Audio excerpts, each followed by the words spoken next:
Este es el Distrito Federal en términos de sus áreas. Eso es un análisis espacial y simplemente lo que quería ilustrar las áreas que tiene el Distrito Federal, tanto comunitarias como áreas naturales protegidas definidas por decreto, que es el tema de la política, del diseño de una política ambiental y lo que tiene que ver con los nuevos paradigmas. La idea del nuevo paradigma surge a partir del cuento de la abundancia.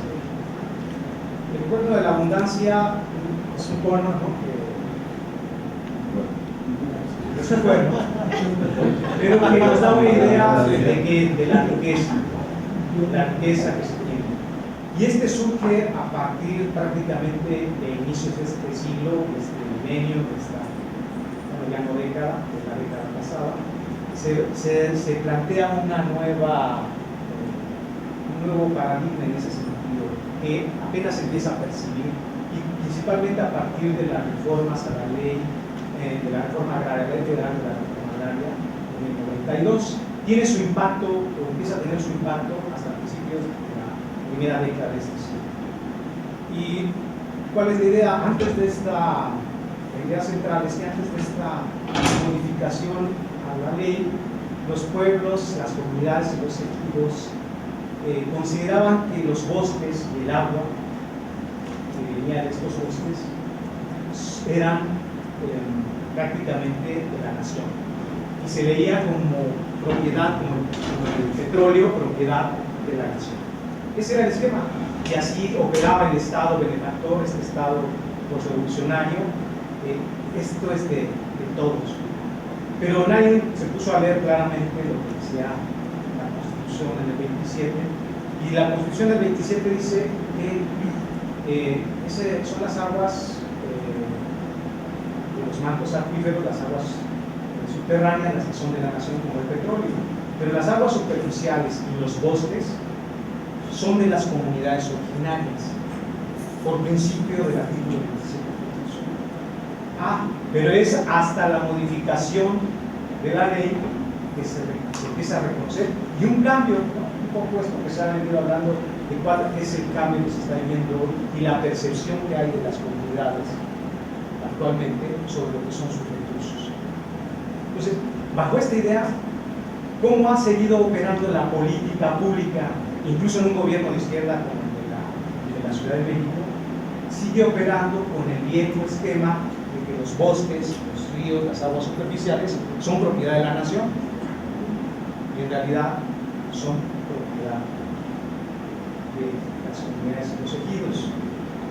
Y esto es importante porque entonces cuando las comunidades se dan cuenta de ello, pues ya tenemos las movilizaciones que comentaba aquí que comentaba precisamente sobre otro tema, la defensa de sus recursos, pero porque hay una concepción ya de que están sentados en este y les pertenece. Y entonces es el cuerno de la abundancia, y es donde aparece este concepto. ¿Cómo lo manejan los gobiernos tanto de izquierda? Pues siguen hasta la actualidad manejándolo bajo un esquema en donde es necesario incluso replantear una serie de políticas que están diseñadas como asistencia social en la actualidad, y no como un pago a los servicios ambientales. Y para eso es como yo preparé esta ponencia. Digamos, este es a grosso modo el planteamiento que voy desarrollando. Tiene tres partes, un contexto que no voy a abundar mucho en ello, lo que han sido las políticas y los apoyos, y lo que hoy son el conflicto en la Ciudad de México de los núcleos agrarios, como este nuevo paradigma. Entonces, sabemos en la Ciudad de México estamos en una cuenca, eso es importante reconocerlo porque entonces hay muchos escurrimientos, hay muchos ríos, hay mucha agua. Es una de las ciudades es la ciudad más poblada del país, una de las más pobladas del mundo, una de las de mayor densidad y una de las que más demanda recursos naturales. Y principalmente, ¿cuáles son los recursos? El agua. ¿Qué otro? El aire, ¿no? Entonces son dos recursos fundamentales que va a tener una relación con los núcleos agrarios. Tenemos una extensión muy grande del territorio en que se transforma la cuenca, pero muy pequeña con lo que respecta al Distrito Federal. Pero lo importante es que sustraemos aproximadamente el 75% del agua del subterráneo. Esto ha sido datos que ha ido sacando la Secretaría, el Sistema de Aguas de la Ciudad de México, y que más o menos atiende esta, o sea que somos casi autosuficientes en un 15%, es decir, aproximadamente son 4 metros por segundo, 4 metros cúbicos por segundo que tenemos de déficit. Si le sumamos la sobreexplotación, llega hasta 9 metros cúbicos por segundo. Es decir, que es preocupante también lo que estamos haciendo con el suelo, cómo se apropia el gobierno de los afluentes superficiales, los ríos, y por tanto la preocupación y la estrategia hacia cómo cuidar estos bosques toma mucha relevancia. Hay una superficie en términos de la tenencia de la tierra, en términos de la propiedad ya reconocida, como estábamos mencionando, en donde el 70% del suelo de conservación, donde se ubican los bosques que captan agua, filtran agua, los bancos acuíferos, de los cuales dependemos en un 75%, son de propiedad ejidal o comunal, principalmente ejidal, el 70%. El otro restante 30% es de la comunidad. Entonces, si es estratégico una política, es necesario definir claramente la política a los núcleos agrarios. Pero ¿qué sucede con estos núcleos agrarios? Bueno, hay una serie de políticas y apoyos. Repito que este paradigma donde el Estado benefactor, incluso despótico en sus momentos, porque les dice, bueno, los voy a apoyar, les voy a ayudar socialmente porque están muy jodidos, les vamos a dar programas sociales. Y los propios que manejan la Secretaría de Medio Ambiente, y no solo la Secretaría de Desarrollo Rural o la Secretaría de Desarrollo Social, están encaminados a un apoyo como una limosna, digamos. Así lo hace también la Secretaría de Medio Ambiente. Sus esquemas tiene dos programas, el PROFASE y el Programa de Retribución para la Conservación de los Servicios Ambientales. Esos dos programas, uno maneja actualmente maneja uno 108 millones anuales y el otro maneja 20 millones, el de retribución. Ahí empezamos a ver ya la diferencia. El pago por la conservación de los servicios ambientales, 20 millones, mientras que el de asistencialista social, en donde hay una lógica de clientelismo político, es de 108 millones. Sumado a otros que vienen del gobierno federal, de recursos, la bolsa es grande, pero tiene esta orientación general y política a la usanza del esquema de la política tradicional. Bien, estos núcleos agrarios actualmente yo me estoy centrando en lo que es el esquema de retribución para la conservación del suelo. Ese programa es solamente le dan 20 millones, atiende a 6 ejidos, comunidades del Distrito Federal, y aproximadamente representan el 13.34% de la superficie del suelo de conservación.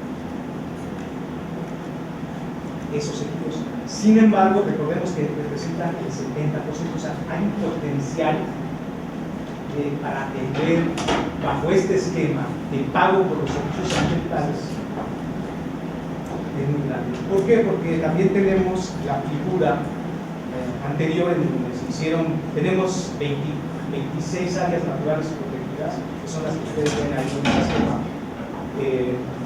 y de las cuales solo 6 entraron en este esquema que inició en el 2009, ya con los pagos. Anteriormente, desde 1936, que fue el esquema cardenista, iniciaron los esquemas de parques nacionales y este de la tutela del Estado sobre las comunidades, ¿no? Yo te voy a decir cómo vas a conservarlo, yo te voy a dar un apoyo, pero no es tuyo prácticamente. No hay un reconocimiento real de algo que está explícito en el 27 desde la Constitución, ¿no? Revolucionaria. Entonces, este esquema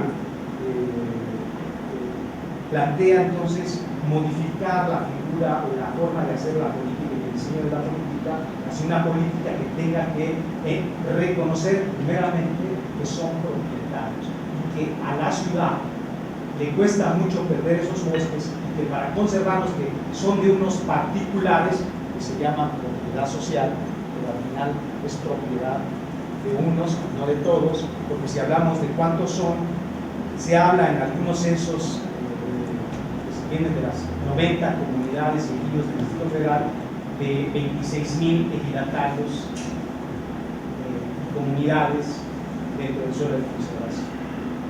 Entonces, contra 9 millones de habitantes, pues bueno,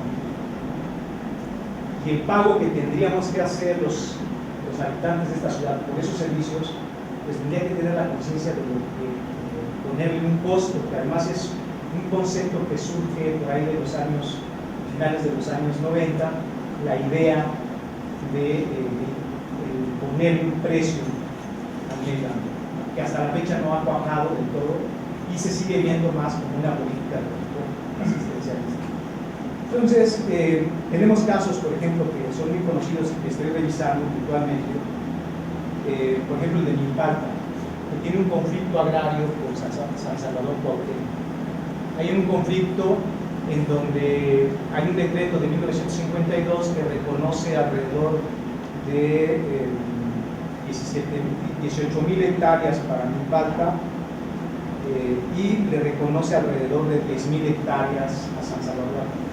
Se ampara Milpalta y después en el 2001 vuelven a el Tribunal Comunitario Agrario, resuelve nuevamente a San Salvador que corresponden ya no las 9,000 que veo, pero sí 7,000 hectáreas. Y bueno, se vuelve a amparar Milpalta y lo va a seguir haciendo y es un conflicto. ¿Qué pasa cuando una comunidad como esta, que tiene una de las superficies, que aquí se las voy a mostrar, más grandes de las áreas naturales, es una de las áreas con mayor potencial, es esta. Esa es la de Milpalta, ¿no? Y que no puede ser objeto de pago por la conservación de los servicios ambientales, ni tampoco es objeto de otros apoyos porque hay un conflicto agrario. Y entonces, este conflicto imposibilita a una política que lo ve como una asistencia social la aplicación de un recurso por la conservación de un servicio que nos da a toda la ciudad. Ese es el conflicto que se está dividiendo en el análisis que estamos haciendo. Claro, hay una serie de elementos, ya me dicen que tengo poco tiempo,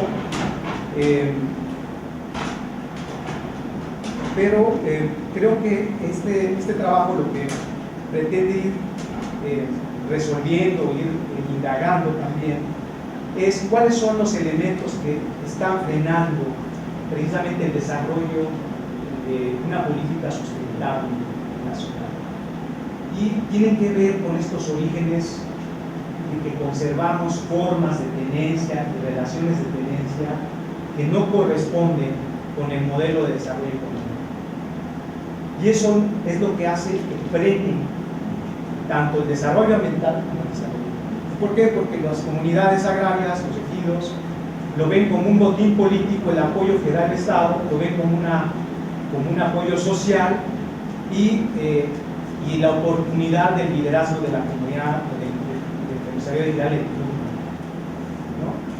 Y no hay mucha protesta porque como que es una tradición dentro de las comunidades que luego me tocará a mí, ¿no? Entonces yo disfrutaré, cuando me toque a mí, de ese botín. Mientras sigo urbanizando, se pierden alrededor de 10 hectáreas anuales en el suelo de conservación en bosque. 10 hectáreas. Un hectárea son 10,000 metros, pero estos son 10 hectáreas que se van perdiendo paulatinamente de manera hormiga, y los que lotifican, los que venden esta tierra para el usufructo en términos urbanos son los propios ejidatarios y las propias comunidades. Aquí no hay invasores o otro tipo, o sea, el estudio lo que hemos también demuestra que la realidad es muy cruda. Son ellos los que nos queman el incendio que fue este año, ¿no? en San Andrés Totoltepec, donde se quemaron 207 hectáreas, en el Ajusco, y que nos tuvo ahí una semana lleno de humo toda la zona sur. Bueno, yo vivo por ahí, estábamos todo el tiempo asfixiándonos. Fue motivo, fue producto de los propios ejidatarios.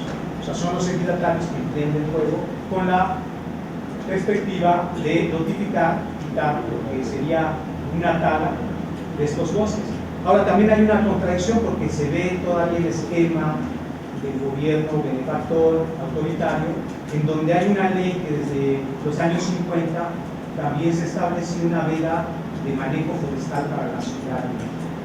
Entonces las comunidades tampoco podrían aprovechar las maderas, ni el estrato, ¿no?, ni el sotobosque lo pueden utilizar para su explotación. Lo hacen de manera clandestina, bajo el esquema del Estado Mexicano. Tienen que pedir permiso al gobierno y a las autoridades, incluso para hacer control de plagas o hacer control de combustible para evitar los incendios.